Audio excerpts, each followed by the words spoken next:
देखो, आज से पहले आपने YouTube पे बहुत से स्ट्रैटेजीज़ देखा होगा एंड हमारे चैनल पे किसी भी स्ट्रैटेजी के ऊपर कोई भी बात नहीं हुई है। एंड ये फर्स्ट टाइम है जब मैं किसी स्ट्रैटेजी के ऊपर बात करने वाला हूँ, तो बहुत अलग चीज़ें, इंटरेस्टिंग चीज़ें आपको देखने को मिलेगा, समझने को मिलेगा। एंड साथ में दूसरी जो चीज़ है वो कि यहाँ पे आज हम पूरे मार्केट में सभी सेक्टर में से कौन सा सेक्टर सबसे ज़्यादा अंडर वैल्यूड है वो हम डिस्कस करेंगे, राइट। एंड साथ में स्ट्रैटेजी भी डिस्कस करेंगे। एंड स्ट्रैटेजी इस सेक्टर एनालिसिस के साथ कनेक्टेड है, तो इसलिए पूरा का पूरा वीडियो कनेक्टेड है। ध्यान से देखना, फुल स्क्रीन करके देखो, बहुत कुछ मज़ा आएगा देखने में, ठीक है। तो जो भी है बहुत कुछ सीखने को, समझने को मिलेगा। तो अभी देखो मैंने यहाँ पे क्या किया, मैंने जितने भी सेक्टर्स थे ऑलमोस्ट सभी के सभी सेक्टर्स का डाटा यहाँ पे लोड कर लिया है एक्सेल में। एंड उनको अपने जो क्राइटेरिया है उसके हिसाब से सॉर्ट कर लिया। देखो सारे के सारे सेक्टर्स यहाँ पे है, देखने को आपको मिल जाएगा। एंड इस एक्सेल शीट का लिंक मैं डिस्क्रिप्शन पे दे दूंगा। अगर मैं भूल जाता हूँ कमेंट करना तो मैं ऐड कर दूंगा,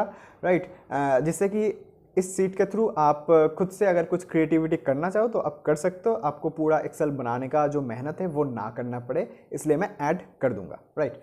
तो अभी यहाँ पे मैंने क्या किया, सपोज ये जो सेक्टर है chemical and chemical products, right. तो यहाँ पे जितने भी कंपनीज थी मैंने उनका एक एक्सेल शीट बना लिया। एंड उसके बाद यहाँ पे इनको कर दिया क्या, इनको यहाँ पे शॉर्ट कर दिया किस हिसाब से, मार्केट कैपिटलाइजेशन के हिसाब से, कि 1000 करोड़ से नीचे वाले जितने भी कंपनीज हैं उनको मैंने निकाल दिया।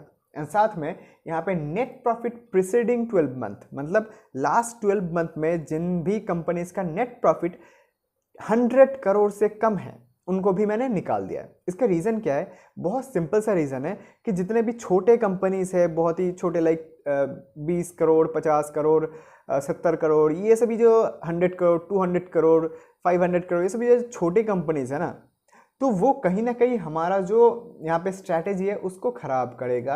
एंड अपना जो कैलकुलेशन है उसको ख़राब करेगा। बिकॉज यूजुअली छोटे कंपनीज़ में प्रॉफिट अच्छा खासा होता नहीं है। एंड कंपनीज़ लाइक देख के भी मज़ा नहीं आता। एंड उतने छोटे कंपनीज़ में इन्वेस्ट करना सेफ भी नहीं होता, बिकॉज बहुत ज़्यादा रिस्की होता है। एंड अगर कोई कंपनी लाइक 100 करोड़ का प्रॉफिट नहीं कर रहा तो फिर उस कंपनी के साथ हमारा कोई रिश्ता नहीं है। Because profit he at the end एक ऐसी चीज़ है जो कि शेयर प्राइस को ड्राइव करता है।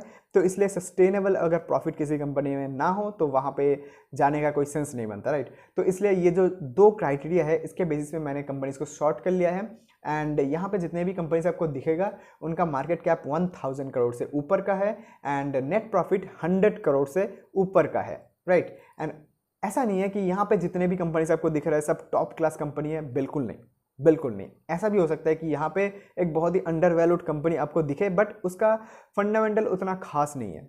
तो इसलिए फंडामेंटल एनालिसिस करना है, बट यहाँ पे हम एक शॉर्टकट का यूज़ कर रहे हैं, एक अलग से स्ट्रैटेजी का यूज़ कर रहे हैं जिस तरीके से अगर आप काम करोगे तो आपका जो बोझ है वो बहुत हल्का हो जाएगा, जो काम है वो बहुत हल्का हो जाएगा। बिकॉज अगर आप लाइक हज़ारों स्टॉक्स में से अपना बेस्ट स्टॉक ढूंढने जाओ तो आपको बहुत मेहनत करना पड़ेगा। यहाँ पे कितने सारे स्टॉक है, कितनों का आप फंडामेंटल एनालिसिस करोगे, राइट।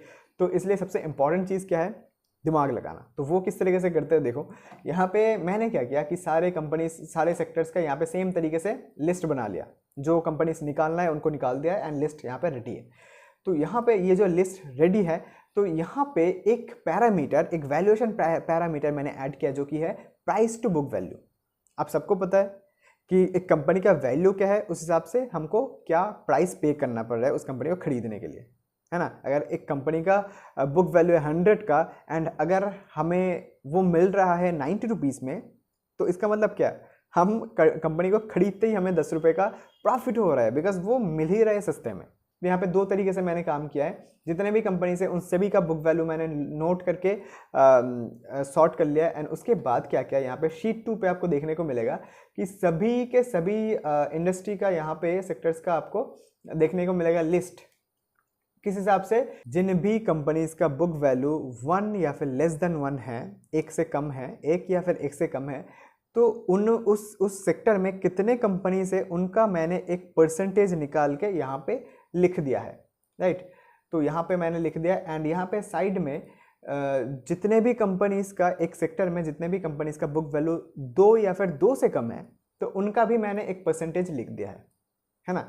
इससे क्या समझ में आएगा, इससे जो अंडर वैल्यूड सेक्टर है वो हम इजीली निकाल सकते हैं। यहाँ पे सारे के सारे सेक्टर्स हैं, उनमें से जो सबसे टॉप अंडर वैल्यूड सेक्टर्स है वो मैंने यहाँ पे इस साइट पे लिख दिया है आपके बेटर अंडरस्टैंडिंग के लिए ना। यहाँ पे सबसे ज़्यादा अंडर वैल्यूड जो स्टॉक सेक्टर्स है वो क्या है, अदर कंस्ट्रक्शन मटेरियल्स। इसमें लाइक एक ही कंपनी मेरे को मिला जो कि है 1000 करोड़ से ऊपर का है एंड जो एटलीस्ट 100 करोड़ से ज़्यादा का नेट प्रॉफिट पोस्ट कर रहा है, राइट। तो ये कंपनी बहुत कम के बुक वैल्यू पे मिल रहा है, जो कि मैं आपको दिखा भी देता हूँ। देखो सारी के सारे कंपनीज मैं यहाँ पे बैठ के नहीं दिखाने वाला, बिकॉज आपको खुद को भी थोड़ा सा मेहनत करना पड़ेगा। तो यहाँ पे अदर कंस्ट्रक्शन मटीरियल्स पे आपको देखने को मिलेगा कि जो रैमको इंडिया है, तो ये कंपनी 0.55 के बुक वैल्यू में मिल रहा है, मतलब कंपनी का जितना वर्थ है उसके आधे में मिल रहा है, राइट। तो इसमें स्ट्रैटेजी को हम इम्प्लीमेंट कैसे करेंगे वो मैं बताऊंगा, बट और कौन कौन से जो सेक्टर्स है वो बहुत अंडर वैल्यूड है वो एक बार देख लेते हैं। Paper, forest and jute products, right. तो ये भी बहुत अंडर वैल्यूड है एंड आपको लग सकता है कि यार पेपर का डिमांड कितना क्या रहेगा, कितना ग्रो करेगा, मैं उतना श्योर नहीं हूँ। तो देखो किसी भी चीज़ को लेकर आप अगर श्योर नहीं हो तो उसको रिसर्च करना होता है एंड फिर भी अगर समझ नहीं आ रहा तो उसको छोड़ देना होता है, ठीक है। वैसे पेपर का डिमांड मुझे लगता है कंटिन्यूसली बढ़ेगा ही बढ़ेगा, तो फ्यूचर में वो कभी डिस्कस करेंगे डिटेल में। एंड साथ में यहाँ पे आपको दिखेगा कि ये जो पेपर इंडस्ट्री है, तो यहाँ पे 60% जो कंपनीज है उस इंडस्ट्री में उसका 1 से कम में बुक वैल्यू है एंड 100% कंपनी का 2 से नीचे का बुक वैल्यू है। मतलब कंपनीज जितने भी कंपनीज है यहाँ पे वो काइंड ऑफ सस्ते हैं, है ना। एंड यहाँ पे उसके बाद जो ऑयल कंपनीज हैं तो उनका 20% कंपनी, उनमें जितने भी कंपनीज है उनमें 5 कंपनीज है, उसमें से एक कंपनी मतलब 20% कंपनी 1 से नीचे का बुक वैल्यू है एंड बाकी सारे के सारे कंपनी का बुक वैल्यू 2 से कम का है, ठीक है। ठीक उसी तरीके से प्रिंटिंग एंड पब्लिकेशन में भी आपको 100% जो कंपनीज है वो 2 से नीचे का बुक वैल्यू दिखेगा। एंड पब्लिक सेक्टर बैंक, ये like one of my favourite अभी अंडर वैल्यूड सेक्टर आप बोल सकते हो, पब्लिक सेक्टर बैंक की यहाँ पे बहुत अमेजिंग अपॉर्चुनिटी दिख रहा है एंड प्राइवेट सेक्टर में भी अच्छा खासा अपॉर्चुनिटी है। तो इसलिए ये जो कंपनीज है इनको आपको सबसे ज़्यादा प्रायोरिटी देना है अपने स्ट्रैटेजी बनाते वक्त। अब स्ट्रैटेजी बनेगा कैसे वो मैं डिस्कस करूँगा। अगर आप इंडिविजुअली भी अपने जो इन्वेस्टमेंट है फाइंड कर रहे हो तो इन सभी सेक्टर पे थोड़ा सा आपका फोकस जाना इंपॉर्टेंट है, बिकॉज ये अंडर वैल्यूड है। अब ये मैं नहीं बोल रहा, ये कैलकुलेशन बोल रहा है, ये एक्चुअली में जो डेटा है वो बता रहा है कि बुक वैल्यू से कम में मिल रहा है, तो इसका मतलब सस्ता ही है। कंपनी अगर अच्छा कंपनी सस्ते में मिलता है तो लेना है, एंड अगर इनमें से कोई भी कंपनी बेकार है, किसी भी सेक्टर में अगर दिख रहा है कोई कंपनी सस्ते में मिल रहा है बट बहुत ही बेकार कंपनी है, तो हमको नहीं लेना है। तो इसलिए अपना फंडामेंटल एनालिसिस तो करना है, बट ये एक स्टार्टिंग पॉइंट हो सकता है जो कि हमारा काम को रिड्यूस कर सकते हैं कि इतने सारे हज़ारों कंपनीज को हमको एनालाइज नहीं करना। यहाँ पे एक सेक्टर में अगर 4 कंपनी है तो हम उस 4 कंपनी को ही एनालाइज कर सकते हैं, हमको 4000 कंपनी एनालाइज करने की ज़रूरत नहीं है। तो ये है दिमाग लगाने का एडवांटेज। तो आई होप आपको क्लियर हो गया होगा कौन कौन से सेक्टर यहाँ पे बढ़िया अपॉर्चुनिटी है, कौन कौन से सेक्टर में।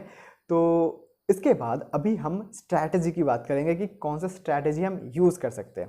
तो यहाँ पे आप अपने तरीके से क्रिएटिविटी कर सकते हो, बट फिलहाल के लिए मेरे माइंड में क्या आ रहा है कि जितने भी यहाँ पे सभी सेक्टर में 1 2 3 4 5 6, तो यहाँ पे ऊपर वाले में 6 सेक्टर है जो कि सबसे ज़्यादा अंडर वैल्यूड कंपनीज के साथ आ रहा है। तो इनमें जितने भी कंपनीज 1 से नीचे वाले बुक वैल्यूज़ में हैं उनका आप एक लिस्ट बनाओ, राइट। उसके बाद उनमें से हर एक का यहाँ पे कितने ही कंपनी होगा, मे बी 10 होगा, 20 होगा, 50 होगा, 50 कंपनी का लिस्ट बना लो, जितने भी होता है। यहाँ पे लिस्ट क्या ही बनाओगे, यहाँ पे लिंक तो मैं दे दूंगा, यहाँ पे मिल जाएगा, आप देख लेना, ढूंढ लेना, है ना। तो यहाँ पे उसके बाद उन 50 कंपनी का आपको कुछ नहीं करना, फंडामेंटल एनालिसिस करना है, बहुत ही सिंपल सी बात है। अब करना क्या क्या है, देखो ध्यान से सुनना, मैं बहुत बार बता चुका हूँ, आपको दुनिया भर की चीज़ें नहीं देखनी है कंपनी में। आपको जो सबसे मेन इंपॉर्टेंट चीज़ देखना है वो ये देखना है कि कंपनी का जो बिजनेस है, जो प्रोडक्ट या फिर सर्विस है, उसका डिमांड रहेगा कंटिन्यूअसली, नंबर 1। एंड नंबर 2 क्या है, नंबर 2 ये है कि कंपनी का जो बैलेंस शीट है, जो प्रॉफिटेबिलिटी है, जो रेवेन्यू है, वो कंटिन्यूअसली ग्रोइंग होना चाहिए, राइट। एंड साथ में नंबर 3 कंपनी का मैनेजमेंट ढंग का होना चाहिए, ठीक है।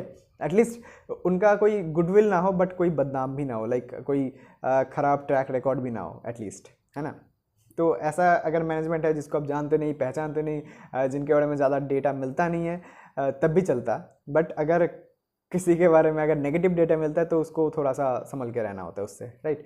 तो इस तरीके से एनालाइज करो, बहुत सिंपल है। एंड देन जितने भी lowest price to book value company से जो कि अच्छे क्वालिटी का बिजनेस रखते हैं, उनमें आपको अपने एलोकेशन के हिसाब से, रिस्क एपेटाइट के हिसाब से पैसा इन्वेस्ट कर देना है। एंड जब ये अपने बुक वैल्यूज़ पे पहुंच जाए तब एग्जिट कर देना है। बहुत सिंपल स्ट्रैटेजी है।